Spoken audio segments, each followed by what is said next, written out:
नमस्कार, खबर दुनिया में आप सभी का स्वागत है। मैं हूं अश्विनी कुमार मिश्र। खबर दुनिया की यानी विश्व की सभी अहम खबरें आधे घंटे में आप तक। सबसे पहले नजर डालते हैं वैश्विक सुर्खियों पर। यूक्रेन ने ऑर्थोडॉक्स क्रिसमस के अवसर पर रूस के संघर्ष विराम के आदेश को किया खारिज। कहा, पूर्वी यूक्रेन के डोनबास में यूक्रेनी सेना की बढ़त को रोकने की है चाल। रूस ने यूक्रेन पर सीज फायर उल्लंघन और गोलीबारी का लगाया आरोप।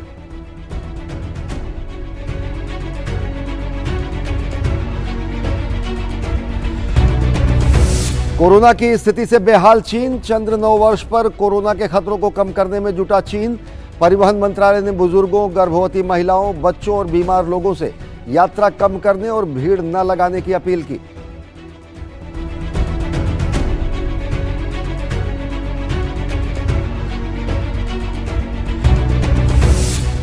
विदेश मंत्रालय 12 और 13 जनवरी को special virtual global south summit voice of global south का करेगा आयोजन। 2 दिनों के सम्मेलन में होंगे 10 सत्र। प्रधानमंत्री नरेंद्र मोदी 2 सत्रों में लेंगे हिस्सा। सबका साथ, सबका विकास, सबका विश्वास, सबका प्रयास से प्रेरित है सम्मेलन की भावना। कुख्यात ड्रग तस्कर एल चापो के बेटे की गिरफ्तारी के बाद मैक्सिको में भड़का दंगा। कई जगहों पर आगजनी की वारदात। सरकार ने लोगों से घरों में रहने की अपील की। गिरफ्तारी के लिए चलाए गए अभियान में 10 सैनिक और 19 अपराधियों की मौत।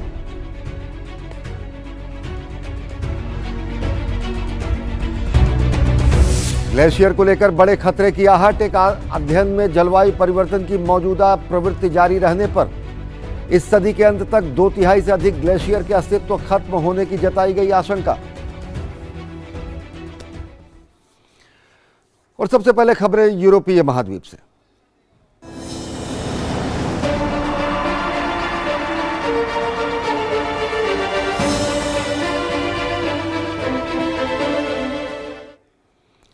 रूस यूक्रेन युद्ध में 6 जनवरी की दोपहर 12 बजे से 7 जनवरी की मध्यरात्रि तक रूस ने एक तरफा युद्ध विराम का ऐलान किया है, लेकिन यूक्रेन इसे नहीं मान रहा है और यूक्रेन ने इसे खारिज कर दिया है और रूसी सेना पर यूक्रेन के हमले जारी हैं।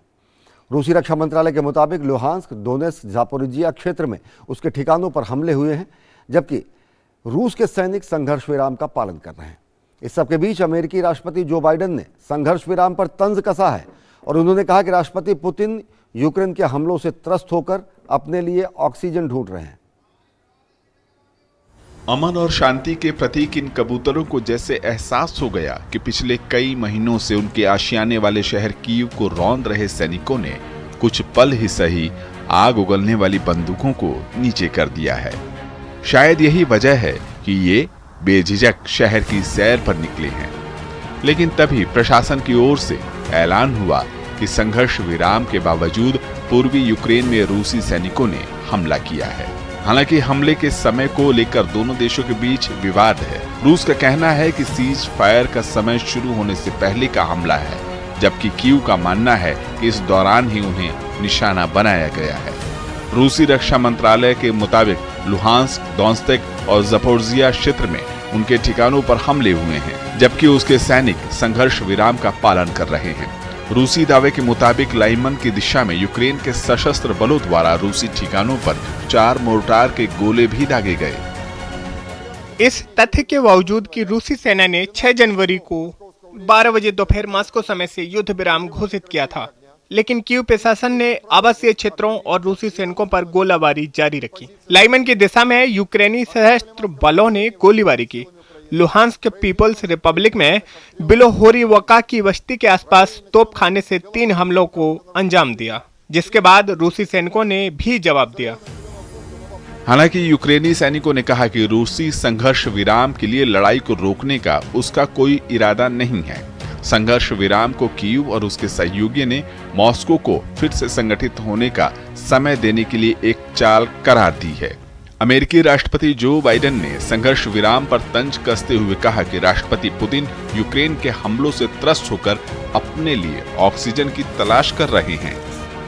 अब वे थोड़े समय के लिए डोनबास में हमारे सैनिकों की प्रगति को रोकने के लिए क्रिसमस को एक आवरण के रूप में उपयोग करना चाहते हैं और उपकरण, गोला बारूद और सैन्य टुकड़ियों को हमारे करीब लाना चाहते हैं। यह मॉस्को द्वारा पूर्वी डोनबास क्षेत्र में यूक्रेनी अग्रमों को रोकने और अधिक सैनिकों और उपकरणों को लाने के लिए एक बहाना है।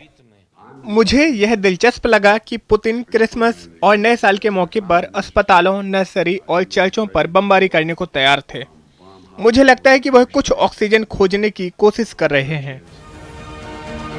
उधर युद्ध विराम को दूर की कौड़ी करार देते हुए संयुक्त राष्ट्र महासचिव ने कहा कि उन्हें गंभीर शांति वार्ता अभी संभव नहीं दिखती। उन्होंने कहा कि क्षेत्र में एक दिन शांति तो स्थापित होना ही है, जो कि यूएन चार्टर और अंतर्राष्ट्रीय कानून पर आधारित होगी। यह मेरा विश्वास है कि हम अभी भी एक ऐसे क्षण से बहुत दूर हैं जिसमें एक गंभीर शांति वार्ता संभव हो। वर्तमान समय में मुझे लगता है कि युद्ध के नकारात्मक प्रभाव को कम करने के लिए हम जो कुछ भी कर सकते हैं वह करना महत्वपूर्ण होगा। बहरहाल रूस द्वारा संघर्ष विराम की स्थिति 7 जनवरी के 12 बजे रात तक लागू रहेगी, लेकिन दोनों देश युद्ध की तैयारियों में कोई कमी नहीं छोड़ रहे हैं। अमेरिका युद्धग्रस्त यूक्रेन को करीब $3 अरब की सैन्य सहायता देगा, जिसमें पहली बार कई दर्जन ब्रैडली लड़ाकू वाहन शामिल होंगे। अमेरिकी मदद का मकसद सर्दी के दौरान यूक्रेनी बलों की हर संभव मदद करनी है, ताकि रूस के खिलाफ उसे लड़ाई में बढ़त मिल सके। ब्रैडले फाइटिंग टैंक एक बख्तरबंद लड़ाकू वाहन है जो युद्ध के मैदान में मजबूत सैन्य वाहक के रूप में काम कर सकता है। इसमें पहिए के बजाय ट्रैक हैं, लेकिन टैंक की तुलना में हल्का और अधिक चुस्त है। यह लगभग 10 कर्मियों को सुरक्षित ले जा सकता है। इस वाहन की मदद से यूक्रेनी सैनिक अपनी मातृभूमि की रक्षा करेंगे। बहरहाल संघर्ष विराम के बावजूद पूर्वी यूक्रेन के अलग अलग हिस्सों में आमने सामने की लड़ाई जारी है, जिससे शांति वार्ता के लिए एक दिन पहले तुर्की के राष्ट्रपति के पहल पर पानी फिरता दिख रहा है। ताजा हालात पर अगर गौर करें तो दोनों देशों के बीच युद्ध विराम तभी संभव हो सकेगा जब यूक्रेन और रूस अपने अपने स्वार्थों को छोड़कर ईमानदारी से संघर्ष विराम का पहल करते हुए एक मंच पर आकर शांति का ऐलान करें। ब्रिटेन के प्रधानमंत्री ऋषि सुनक अगले हफ्ते ट्रेड यूनियन के नेताओं के साथ होने वाली बातचीत के सकारात्मक रहने की उम्मीद जताई है। रेल से लेकर स्वास्थ्य सेवा तक के उद्योगों में हजारों कर्मचारी वेतन बढ़ाने को लेकर हड़ताल पर हैं। हालांकि सरकार ने यूनियनों से बातचीत के दौरान हड़ताल रद्द करने का आह्वान किया। पिछले कुछ महीनों में कई क्षेत्रों के हजारों श्रमिकों ने हड़ताल कर वेतन वृद्धि की मांग की है। और अब खबरें एशिया महाद्वीप से।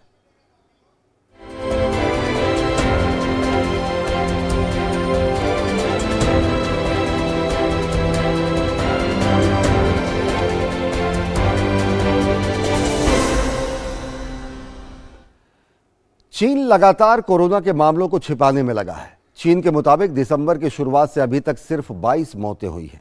ऐसा इसलिए हुआ है क्योंकि चीन ने कोरोना से हो रही मौतों के मद्देनजर कोरोना मौत की परिभाषा ही बदल दी है।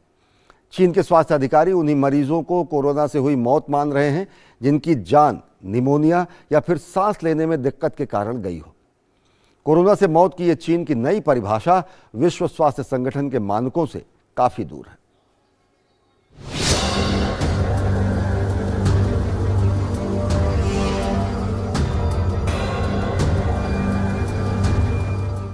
मरीजों की लंबी कतार, अस्पताल के कमरों से लेकर गलियारे तक हर तरफ मरीज ही मरीज।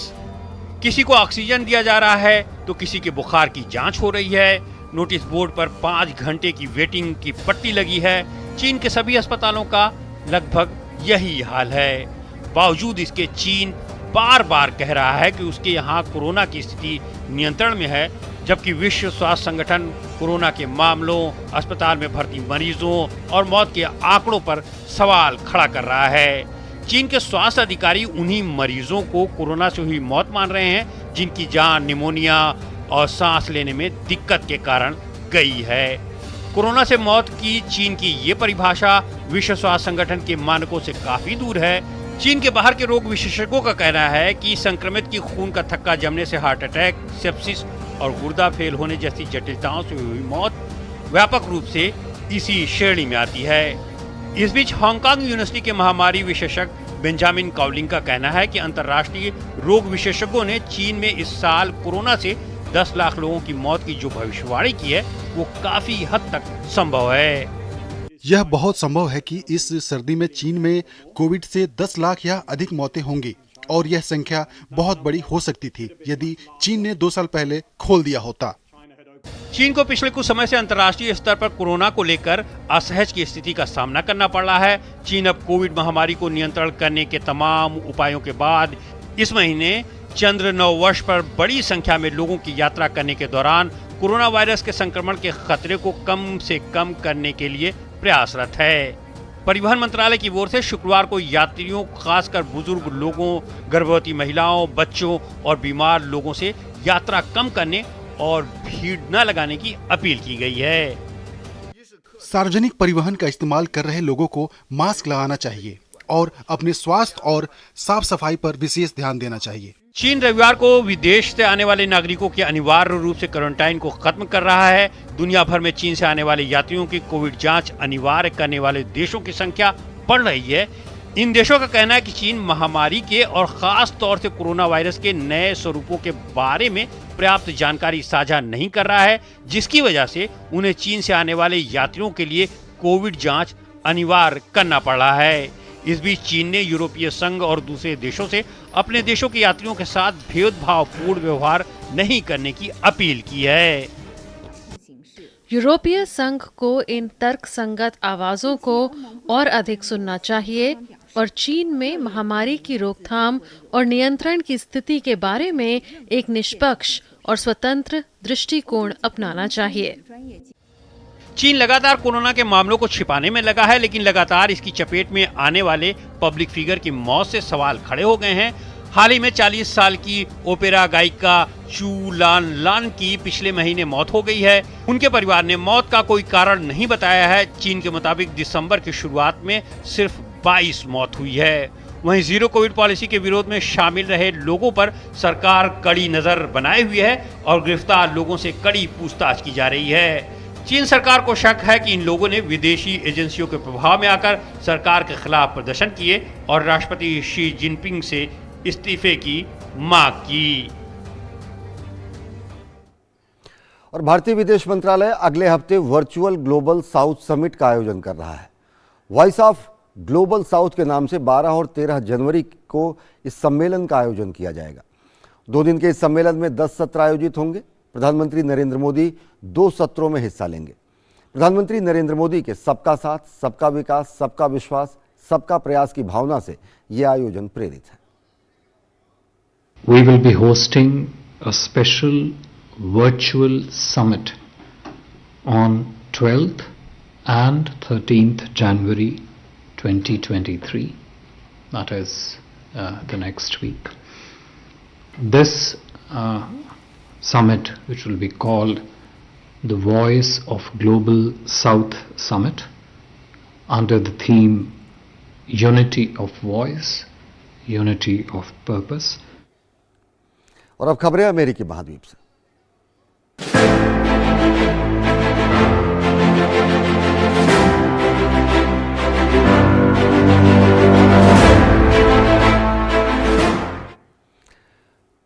कुख्यात Mexico drug mafia El Chapo के बेटे गुज़मैन लॉपेज की गिरफ्तारी के बाद मैक्सिको के सिनालोआ राज्य में ड्रग माफिया के समर्थकों ने विरोध प्रदर्शन कर सड़कों को जाम कर दिया, वाहनों में आग लगा दी और एक स्थानीय हवाई अड्डे पर हमला भी किया।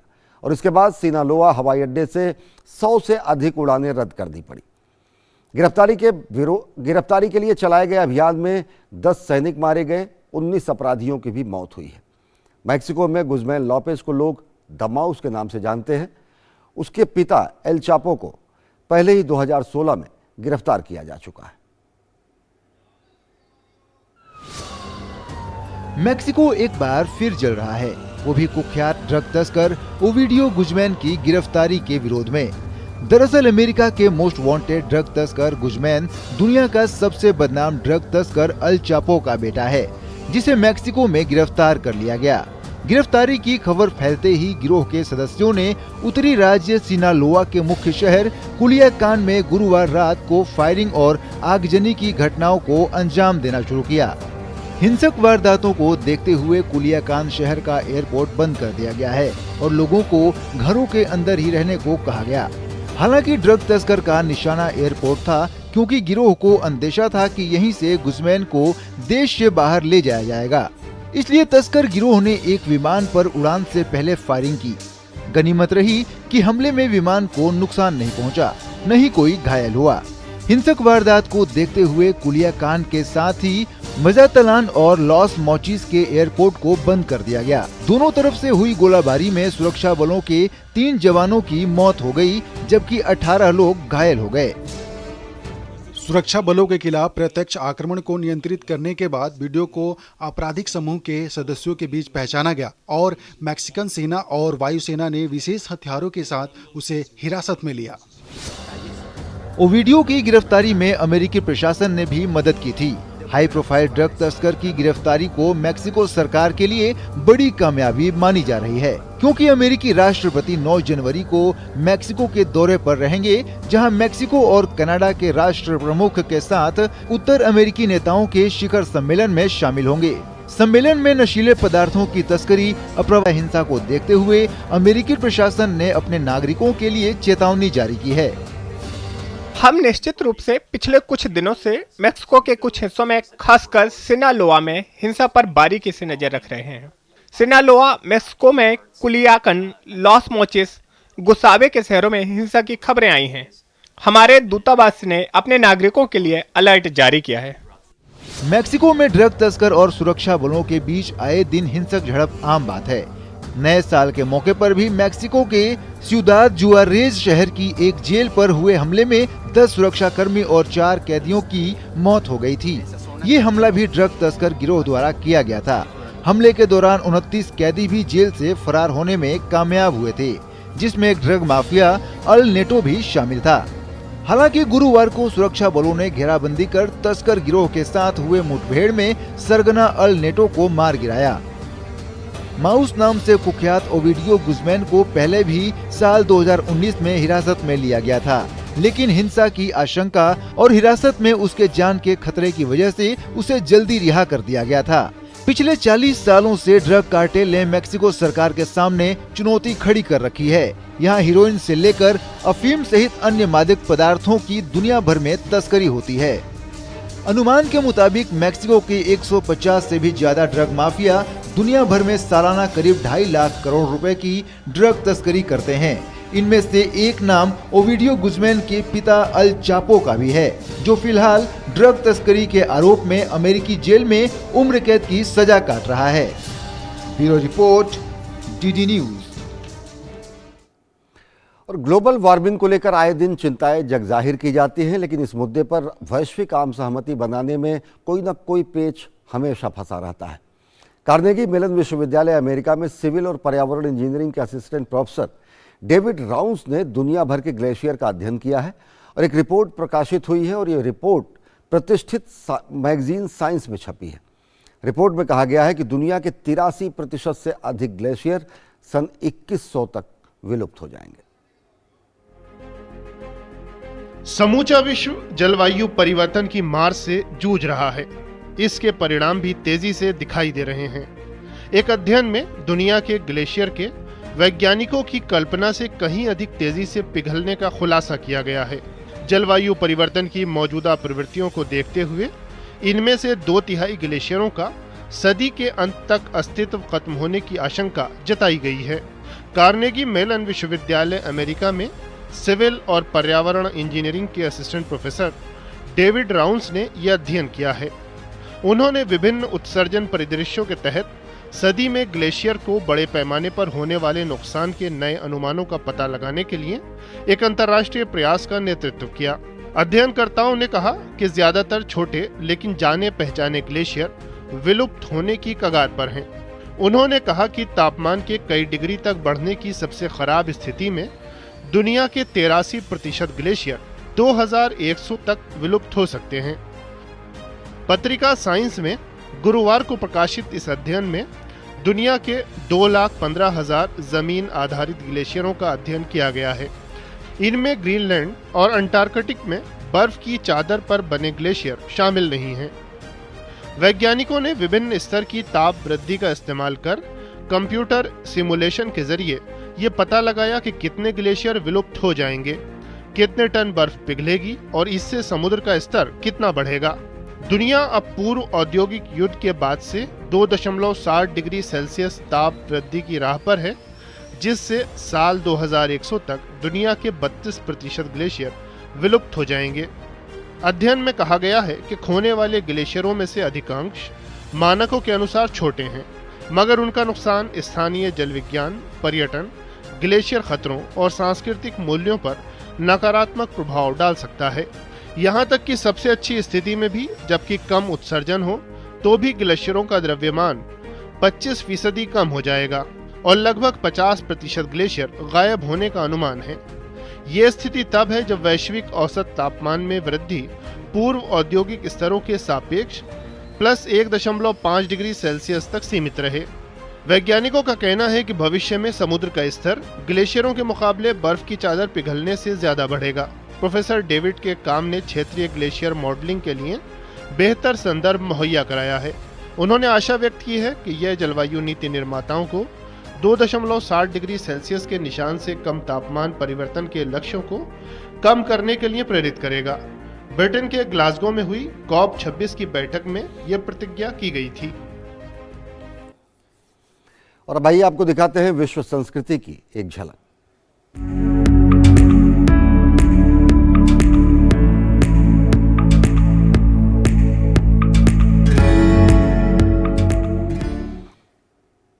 औपनिवेशिक काल में फ्रांस के लिए अपनी जान की बाजी लगाने वाले सेनेगल के सिपाही भेदभाव की दोहरी माल झेल रहे हैं। 1857 में फ्रांस ने सेनेगल में टीआरएस का दस्ता तैयार किया। फ्रांस ने जर्मनी से लड़ने के लिए इस विशेष सेना का गठन किया। करीब 1,34,000 टीआरएस के विश्व युद्ध के दूसरे विश्व युद्ध में सैनिकों ने हिस्सा लिया और 30,000 से अधिक लोगों की मौत हुई। लेकिन अब इस विशेष फौज में काम करने वाले सैनिकों को फ्रांस पेंशन देने में भी आनाकानी कर रहा है। यादें धुंधली न पड़ जाएं, इसलिए दीवारों में प्रमाण पत्र और मेडल सजा रखे हैं। अपने जैसे फौजियों की हुई अनदेखी और भेदभाव के टीस जब गहरी हो जाती है तो नादियोगो दाइये की 103 साल की बूढ़ी आंखें इन्हीं तस्वीरों में उस क्षण को ढूंढ लेती हैं जब उनके जैसे लोगों के हौसलों और साहस से फ्रांस की झोली में न जाने कितनी जीत गिरी थी। यह अलग बात है कि इसी अफ्रीकी सेना टीरायर के योगदान को भुला दिया गया।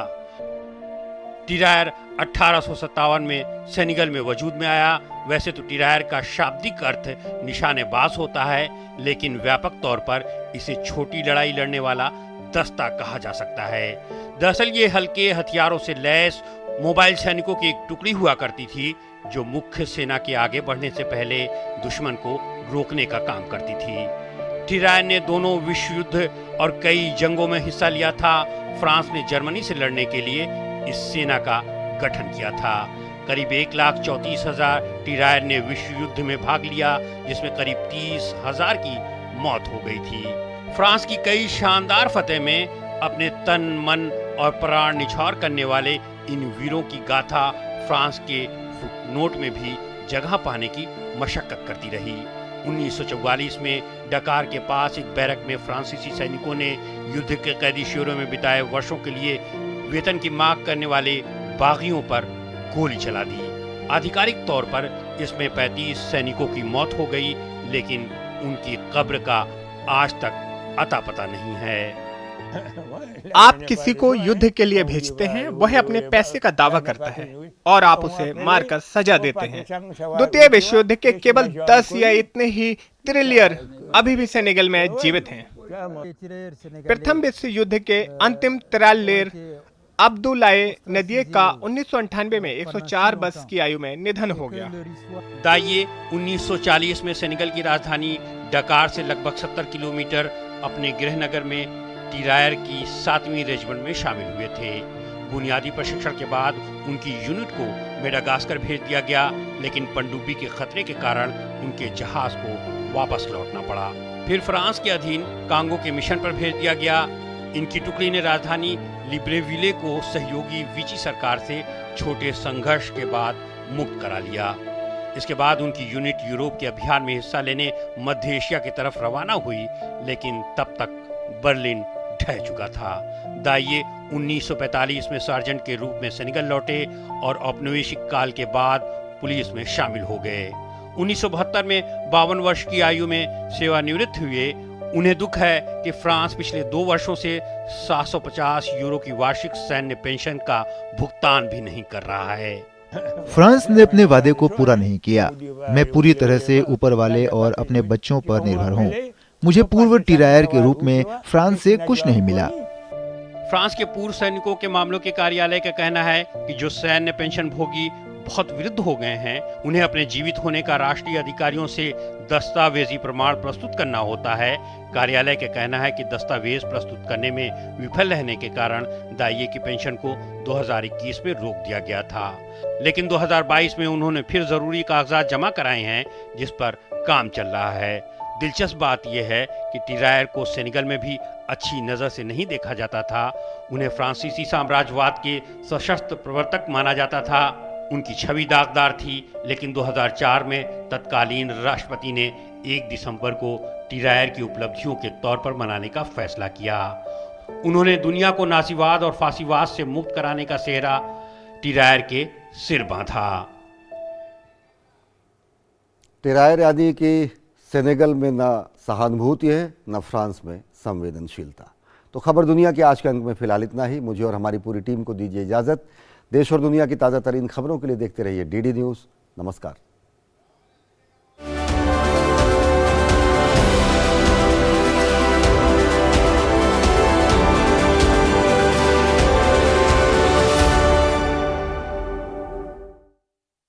डीडी न्यूज़ पर